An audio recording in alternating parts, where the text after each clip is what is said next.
স্রেফ এক রানের অপেক্ষা নিয়ে বুধবার মিরপুর টেস্টের প্রথম দিন শেষ করেছিলেন মুশফিকুর রহিম। এদিনেই বাংলাদেশের প্রথম কোনো ক্রিকেটার হিসেবে তিনি ১০০তম টেস্টের মাইলফলক পূর্ণ করেছিলেন। এমন ম্যাচ সেঞ্চুরি দিয়ে রাঙালেন মুশফিক। ১০০তম টেস্টে সেঞ্চুরি করে তিনি কিংবদন্তি গর্ডন গ্রিন্স, জাভেদ মিয়াঁদাদ, ইনজামামুল হক ও গ্রায়েম স্মিথদের কাতারে ঢুকে গেলেন। ৯৯ রানে অপরাজিত থেকে বৃহস্পতিবার ক্রিজে আসেন মুশফিক। সঙ্গী আগের দিন ৪৭ রান করা লিটন দাস। মুশফিক ম্যাথু হ্যাম্প্রিসের করা প্রথম ওভারটা ঠান্ডা মাথায় কাটিয়ে দেন। পরের ওভারে লিটন আসেন স্ট্রাইকে। জর্ডান লিনের করা প্রথম বলেই তিনি সিঙ্গেল রান নেন।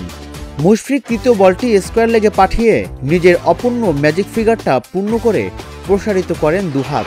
এরপর কৃতজ্ঞতা জানান সৃষ্টিকর্তার প্রতি। ১০০তম টেস্ট খেলতে নেমে সেঞ্চুরি করার কীর্তি বাংলাদেশের এই তারকা বিশ্বের ১১তম ক্রিকেটার। অস্ট্রেলিয়ান কিংবদন্তি রিকি পন্টিং ১০০তম টেস্টে ২ ইনিংসেই সেঞ্চুরি করেছিলেন। ফলে এমন মাইলফলক ম্যাচে সেঞ্চুরি ঘটনা ১২তম বার ঘটল। এর মধ্য দিয়ে মুশফিক ১১ কিংবদন্তির তালিকায় যুক্ত হলেন। এর মধ্যে সবশেষ দুজন জো রুট ও ডেভিড ওয়ার্নার অবশ্য ১০০তম টেস্টে ডাবল সেঞ্চুরি করেছিলেন। মুশফিক ম্যাজিক ফিগার পূর্ণ করে আরেকটি রেকর্ড গড়েছেন। বাংলাদেশের হয়ে টেস্টে মুমিনুল হকের সঙ্গে যৌথভাবে সর্বোচ্চ ১৩তম সেঞ্চুরি করলেন তিনি। এরপর অবশ্য বেশিক্ষণ টিকতে পারেননি।